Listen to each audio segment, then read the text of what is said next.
Hey, welcome back, podcast friends. And in today's episode, I just want to cut straight to the chase. And just like the title of this says, the answer to high quality health in one sentence. And I'm not going to make you wait till the end of the podcast. I'm going to start it off right here. That one sentence is keep your insulin levels low. That is the answer. If you can just keep your insulin levels low, you can reverse your diabetes. You can reverse your blood pressure problems. You can protect your heart. There's so many things, Alzheimer's, cancer. If you've listened to my podcast, you realize that there are three things that are keeping all of our organs extremely damaged all the way to ill health and death. And those three things are what I call the three pillars of disease. Now, as far as insulin is one of them, but insulin is mainly when there's three pillars. If you keep your insulin levels low, the other two pillars will just go away because they're all connected. And insulin is so horrible for your body. We were never supposed to keep our insulin levels high. And there is a metabolism specialist. He's a professor at Brigham Young University, and his name is Ben Bikman. And Ben Bikman wrote a book called Why We Get Sick. And the whole thing is on insulin and all the things that insulin does to our body that is extremely detrimental. And he spends his life doing this. That's what a metabolism specialist is. He spends his life in research labs looking at what insulin does to different areas of the body. And then he also teaches. He's also a professor at BYU, so he teaches people there. So this is a great book, Why We Get Sick by Ben Bikman, and it'll explain all about why insulin is horrible for us. So the three pillars, remember, insulin is one of them, but it's having high insulin levels, high inflammation, and high glucose levels in our bodies all the time. When you have those three things, the trifecta, these are the things that kill our organs, and they do it very subtly. It takes 10, 20, 30 years for it to start. But once it starts, once you start getting in the organ damage, then it starts going really quickly. And that's why the people didn't used to start seeing organ damage till they were in their 50s, 60s, and 70s. And now we're seeing it in the 20s and 30s now because of the same reason. But now we start people off much, much earlier with these three pillars, the insulin, inflammation, and glucose. So first, what is insulin? And I'm not going to go back exactly what is insulin because I've actually given podcasts on that exact thing. But one thing, insulin is a hormone, and it's a storage hormone. What it makes things bigger. So it stuffs fat into fat cells. It stuffs glucose into your glucose stores. And most of it tells your high insulin levels tell your liver to convert all the excess glucose into triglycerides and store it as fat. Insulin, and I talked about this in podcast number 63. It's called What Causes Obesity. But insulin is the only substance that has been proven to have a direct link to obesity. When your insulin levels are high, you force your body to store fat. When your insulin levels are low, you force your body to burn the fat out of your fat cells for its energy source. And that is the whole key to health. If you keep your insulin levels low, then you can burn your own fat for its energy source. And that's what you want to do. It's a much cleaner burn. So when your insulin levels are high, you force glucose to go into your muscle cells. And that's why it's good if you go exercising or something right after you eat. At least the glucose that you put in your blood, some of that's going to be going to the muscle cells and burned. But you would be amazed at how little that is with the types of work that people do. The other thing that insulin does, so it forces glucose into the muscle cells.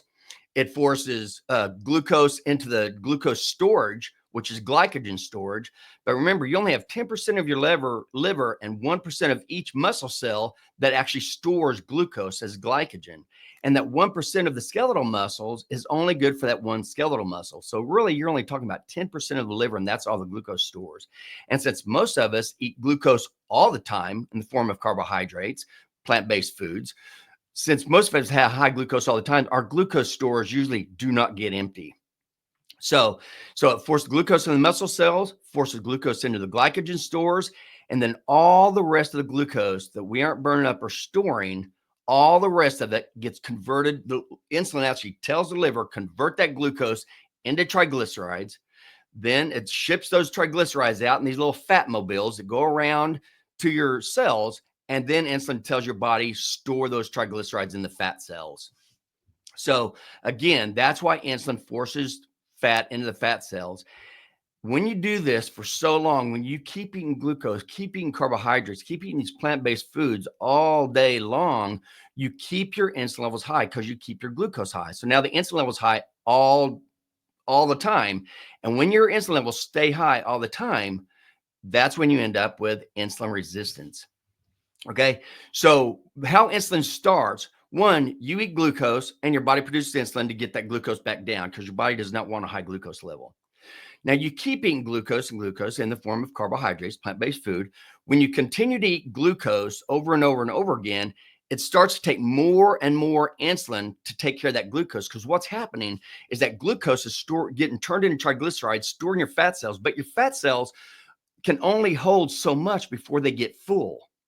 Once your fat cells get full, what they do, depending on genetics, and there's other podcasts I've talked about this, but one, you can make more cells, more fat cells, and so you can keep storing fat in those and just keep getting them bigger and bigger.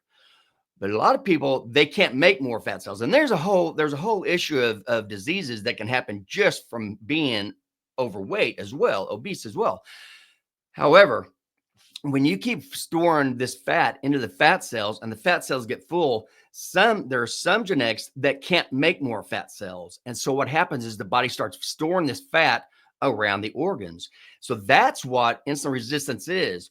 You're trying to store all this fat in the fat cells. They're full. They can't take any more fat. So they become resistant to the insulin. There's nothing wrong with the insulin, and there's nothing wrong with the insulin receptors. It has to do with the full fat cells. That's why the insulin quit working. So it starts storing the fat around other places. So why is this a problem? What happens if you have continuously high insulin levels, which leads to continuously high glucose levels? Now, remember, a lot of stuff has happened before you ever go to the doctor and find out that you have a high glucose level. If your glucose levels are high, that automatically means that you are already insulin resistant. They're just stages of insulin resistance, because all your cells become resistant at different times, because different cells in your body get stuffed full of fat at different times. It'll fill up a cell, then fill up another cell. So there's different rates when it does it. But when you have so many cells that are so full that they can't take on anything else, then now your insulin levels can't help that glucose. And so your glucose levels start rising. And that's when you find out about it. So you're kind of way behind the 8 ball, or way behind times, if you're waiting for high glucose to tell you whether you're, metabolically unstable or not. So what does high blood glucose do? High blood glucose molecule attaches to proteins. It's called glycation. And when a glucose molecule attaches to proteins, it deteriorates that protein.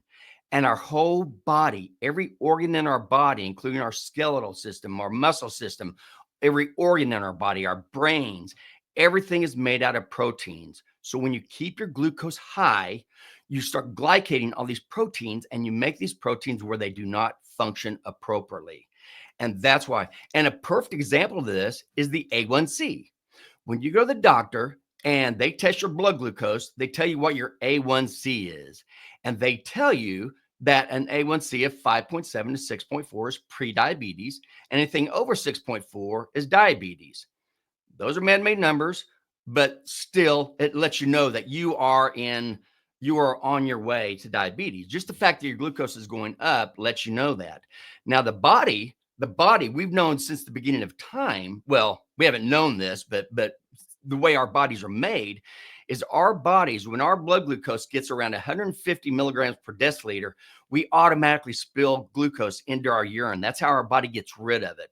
And that's why before we ever knew anything about glucose testing through the blood, we used to have to test the glucose through our urine. But glucose wouldn't show up in our urine unless our blood concentration is over 150 milligrams per deciliter, which equates to about an A1C of 6.9, almost 7. So our body, since the beginning of time, has allowed our bodies to go up to a level of 6.9 before it ever started pushing the glucose out of the blood. Now we're making those A1Cs go down more. And part of it's good, part of it's bad. A lot of it just has to do with drug companies are trying to put you on more diabetic medications, is why a lot of this A1C stuff is going on.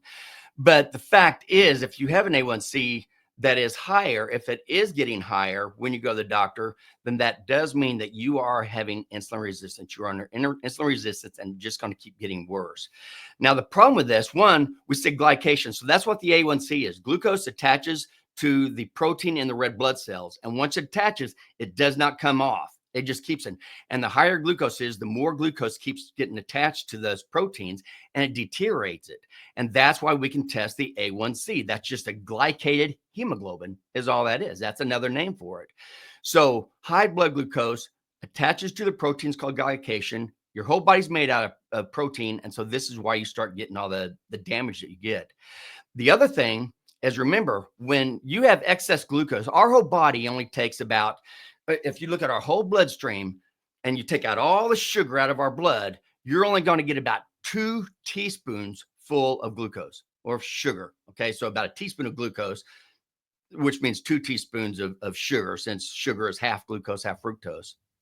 So the more you eat, the more of your glucose your liver is turning into triglycerides, because that's all it can do. It puts glucose into your muscle cells. It puts glucose into the glucose storage cells, and the rest it turns into triglycerides and forces it to store it as fat. That's what happens with the glucose. And we eat way more than 2 teaspoons of sugar every single day. In fact, back in 1965, as suggested, or as they assumed, or they looked at and said that we ate about 2 teaspoons of sugar per person per day. And now they're saying it's over 65 teaspoons of sugar per person per day because of all the man-made food that is loaded with sugar that people keep eating. So when you have all this excess glucose going to the liver, your high insulin levels, because glucose makes your insulin levels high, the high insulin levels are telling your liver, turn all that glucose into triglycerides, okay, into fat. Now your liver has to get all that fat out of it, so it makes all these fat mobiles, which are LDLs. It's the low density lipoprotein.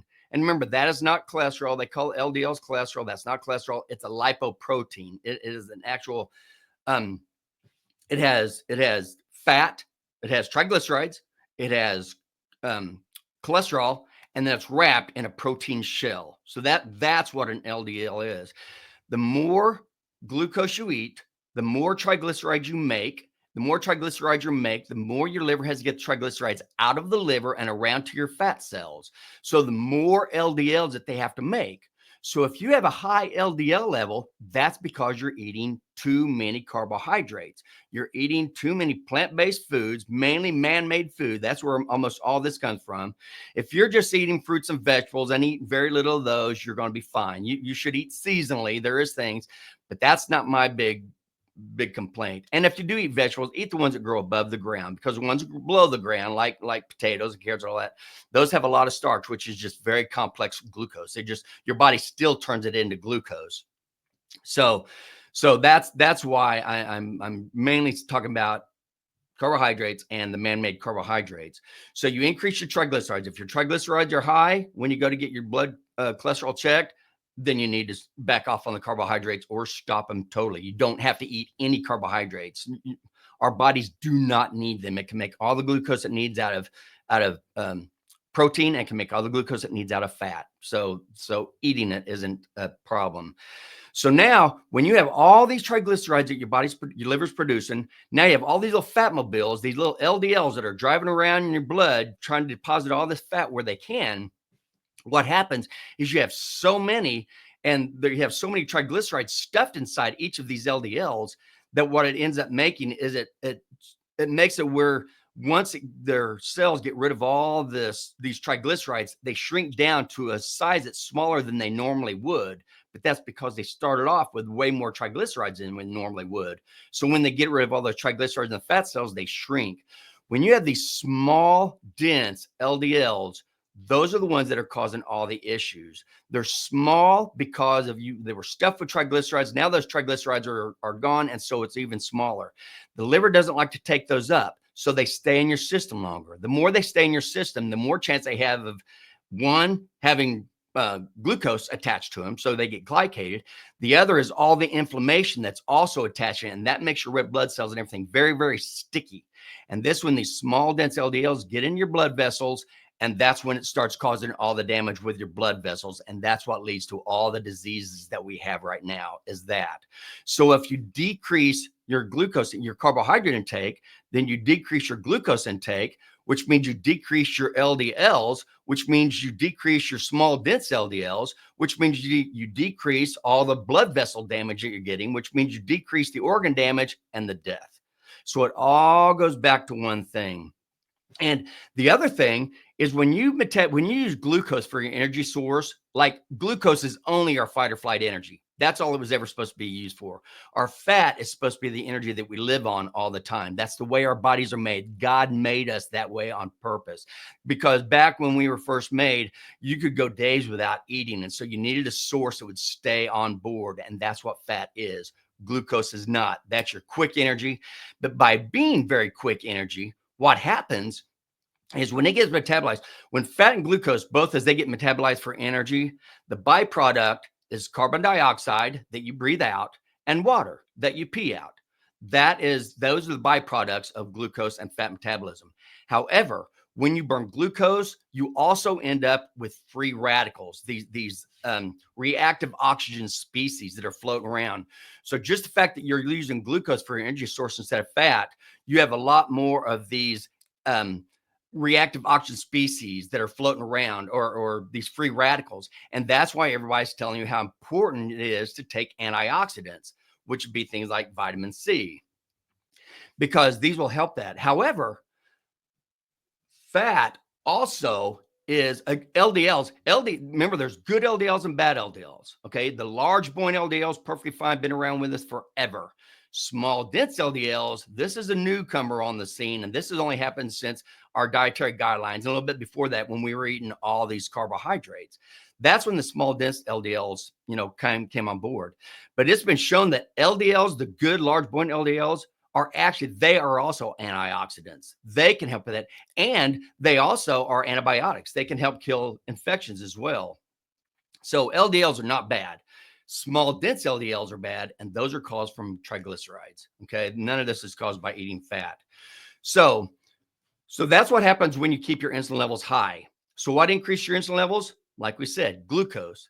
And remember, because glucose comes from carbohydrates. Carbohydrates are plant-based foods, because all carbohydrates have the basic building block of glucose. So anytime you eat glucose, that's going to raise your insulin levels. And there are amounts. Like I said, if you have like the green leafy plants, the plants that grow above the ground, you're not going to have a whole lot of glucose. That you're fine with eating those. You don't need to eat a lot, and you definitely want to eat them. You do not want to drink them, because there are toxins in plants also, like oxalate crystals. And I've talked about that in several of the podcasts.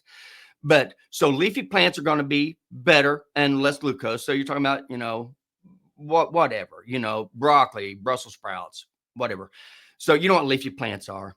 Then the next worst are going to be the tubers, the ones that grow under the ground, because those are your potatoes and carrots, and they have a lot of starch, which is just long strains of glucose molecules put together. Then you're going to have your natural grains and seeds that you would eat. You can eat natural seeds and greens, but you really don't want to, because again, it's just glucose and they're going to raise your insulin levels. But then you go into the man-made fake food and what they do. This is where the problem really comes in, because of what they do to our grains, what they do to our seeds, and what they add to our products. And I'll talk about that in just a second. But for right now, the other thing that happens when you have high insulin levels and high glucose levels, and high triglyceride levels, all this stuff actually makes you much, much more hungry. And so that's why you get on this spinning wheel going down and down and down, because you eat carbohydrates. Carbohydrates make you more hungry. So when you get hungry, you reach for the nearest thing, and it's usually more carbohydrates, and it's just a vicious cycle. And so what makes you hungry? And I did a whole podcast on this, on podcast number 20. It's called What Makes You Hungry and Not Hungry. But basically, when you eat glucose, your insulin levels rise. Remember, when your insulin levels rise, you're telling your body to store fat. and you're telling your body to turn all the excess glucose into triglycerides. So now you have all these triglycerides that are being stored in your fat cells, and that leads to your fat cells being full. When your fat cells get full, each one of your fat cells, as each one of your fat cells gets full, it releases a hormone called leptin. So at first, you're going to get a little bit of leptin. And what leptin does, that goes up to the medial hypothalamus in the brain, and it tells your brain, I'm not hungry, stop eating. So your cells, they keep producing leptin. Leptin keeps saying, okay, I'm not hungry, stop eating, stop eating. But then all of a sudden, when you filled up so many fat cells, you've gotten insulin resistance on so many of your fat cells that now you have so many fat cells that are all producing this leptin that makes you feel full, that your body, your medial hypothalamus actually becomes resistant to that leptin because you're producing so much of it because of all the full fat cells. So now your hypothalamus, the part that usually tells your body that you are full, stop eating, now it becomes resistant to leptin. And now the one of the mechanisms that we had to keep us feeling full, we've hijacked it. Now it doesn't keep us full anymore. So we continue to be hungry. And that's because of leptin resistance. And they're looking also, it's thought that insulin levels just by themselves, when you raise your insulin levels by eating glucose, by eating carbohydrates, by eating plant-based food, all that is saying the same thing. When you raise your insulin levels, insulin by itself also, they think, blocks leptin. So just the fact that you're eating carbohydrates makes you where you don't get full. You'll get full long enough for your stretch receptors in your stomach to come out, but that's only going to take about 30 to 60 minutes. And then all of a sudden it starts emptying it. And that's why you're usually starving to death about 2 to 3 hours after you eat a high carbohydrate meal. But as I said, there are plant-based foods. There's God-made carbohydrates. And that's not my argue. God made them. We can eat them. Just be careful. Eat them seasonally. Don't eat them constantly all throughout the day. Think about how we used to eat them back in the, 1500s, whatever. You don't eat them all the time. My problem, it was the man-made food. Man-made food means all the things in boxes, bottles, bags, cans, everything that has a label on it. Because if there's a label on it, then saying these are the chemicals that we've added to your food, and chemicals are extremely toxic to our bodies. So, and again, this is what causes inflammation, these chemicals. And again, I gave a podcast on this, episode number 33, of what is inflammation and what does it do to the body. Okay. But basically, this is what happens when you get man-made food. One, they take those grains. If you eat the seed, eat the grain, and don't eat very much of it, you're going to be fine. But what man-made food does is they pulverize those grains. They get rid of all the nutrients. They get rid of all the vitamins. They get rid of everything, and they ground it down to a very fine powder, and that powder is glucose. That's what they do. And that's what flour is. Flour is just powdered glucose. So, and there's only 3 main crops that we subsidize. We actually give governmental money to, of all the fruits and vegetables that are out there, and animals that we could be giving our governmental money to help feed us. We're giving it to what's called monocropping, single crops of corn, single crops of soy, and single crops of wheat in their own fields. Monocropping is horrible for the environment. It's horrible in many ways, but it's definitely horrible for the soil. So they ground this corn, soy, and wheat into these little bitty, just powdered glucose. And that's what they mix our food with. But on top of that, because they're growing out in these monocropping, they go through and they crop dust all these crops with pesticides, herbicides, and fungicides, which are all extremely toxic to your body. And these do get into the food. Now, when you talk about food, the vegetable and seed oil, so besides what they spray on the crops, now they take the crops in, now they turn it into vegetable and seed oils. And if you ever try to get oil out of a seed or out of a vegetable, it's not that easy. So it takes a lot of chemicals to do that as well. So besides the pesticides, herbicides, fungicides, all those, now they have to go through the chemical processing of getting oil out of these seeds and vegetables. So they do it by using petrochemicals. They do it by using bleaching agents, and they do it by deodorizers, because the chemicals and everything they use in this stinks so bad that the people who work there have to wear respirators because it stinks so bad. And that's why they put deodorizers in there. So now we have pesticides, herbicides, fungicides, petrochemicals, bleaching agents, deodorizers. Now let's add some more chemicals into it. Now let's look at our additives. They have artificial flavoring, artificial coloring, and artificial coloring just by itself is making a huge headline right now. For lots of these artificial colorings are causing severe issues. And one of the main ones is red dye number 40. And they know it's been shown over and over and over again that this causes hyperactivity in children. And they put red dye in everything. So now you have a child who's eating red dye, getting hyperactive, and now they go to the doctor and the doctor puts them on ADHD meds. Okay. And now they're in the medical system. And all they would have had to do is stop eating red dye, which means stop eating man-made food. It's that easy. Eat God-made food that we've been eating since the beginning of time. That's all we're saying. Just eat God-made food.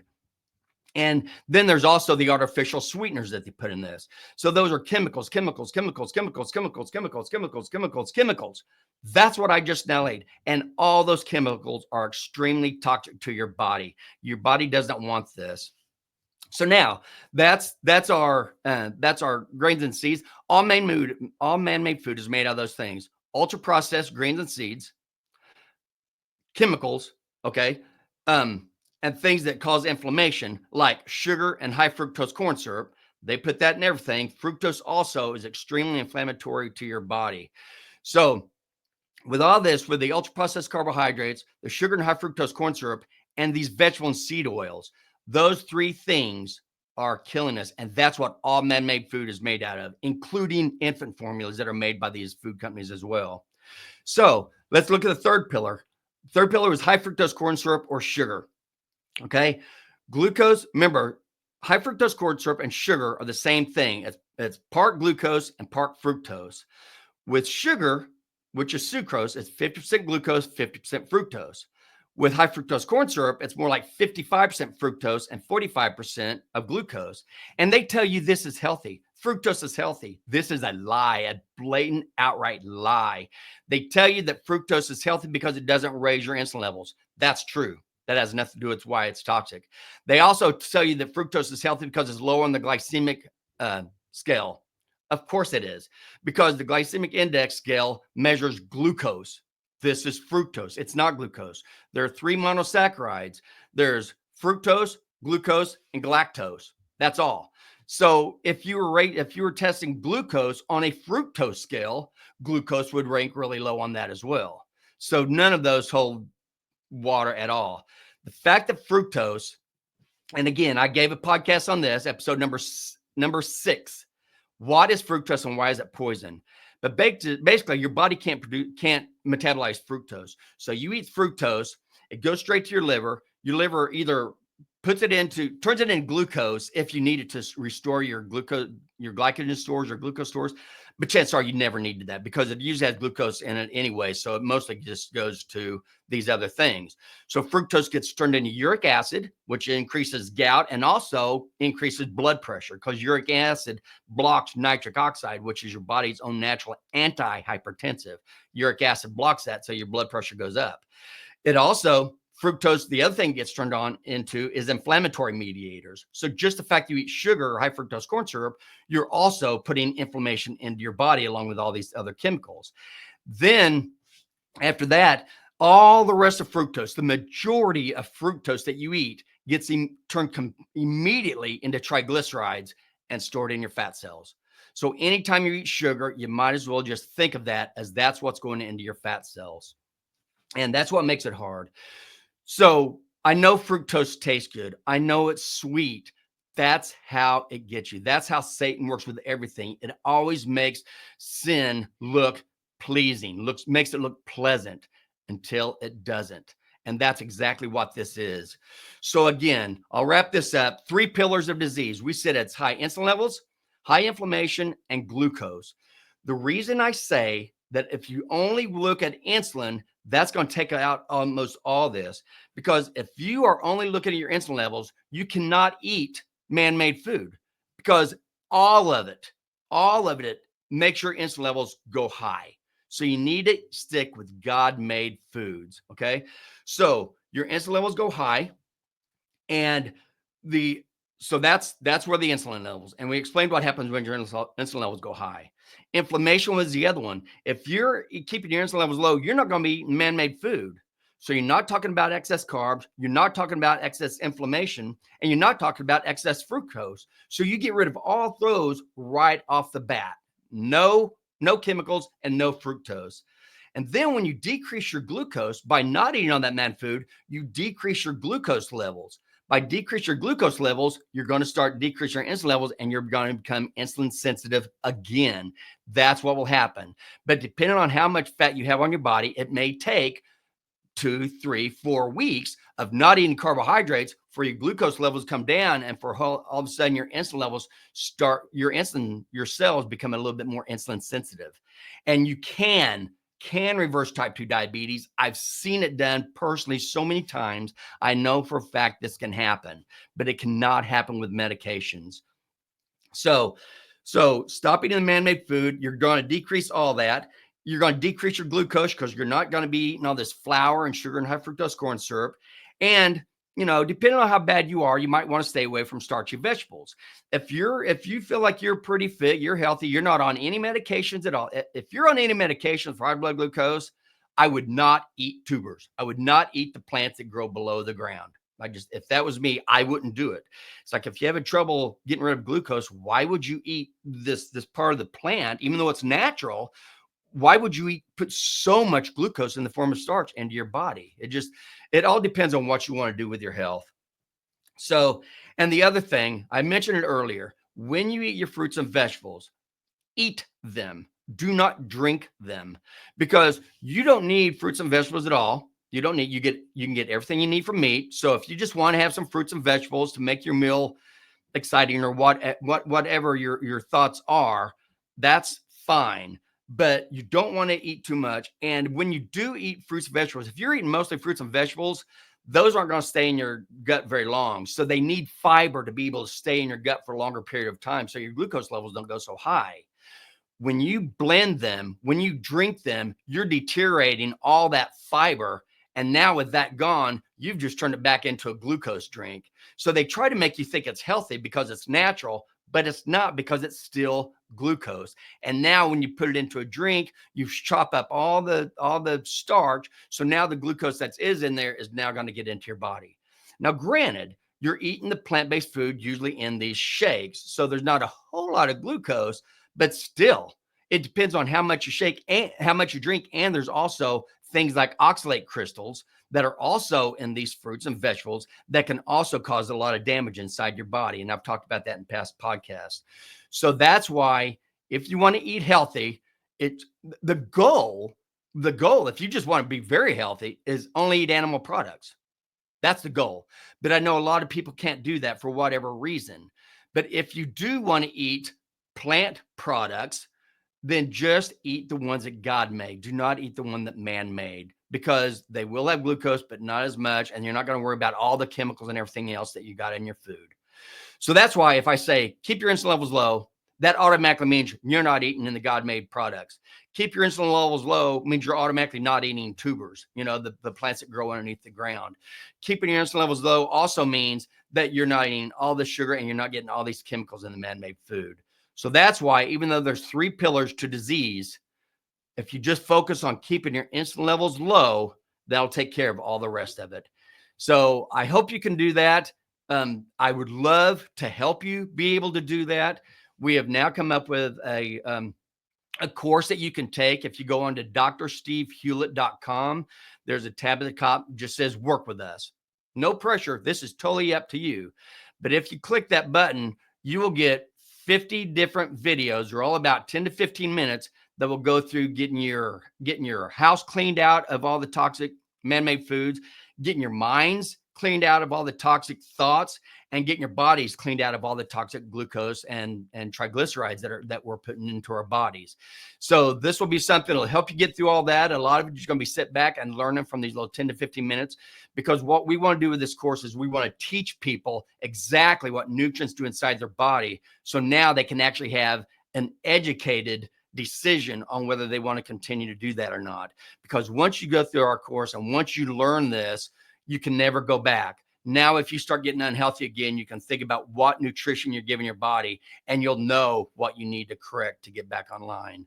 So anyway, this isn't a push for the course. We'd love for you to take it because we want to help people. That's why I wrote the book. That's why we do the podcast. That's why I go around and give talks. I really, really want to get people healthy and start living the quality, high, vibrant lives that they can live. And so that's all I have for now. I know I'm rambling on. So as always, have a wonderful weekend. Thank you so much for joining us. And always, always make simple, healthy choices to live a quality life.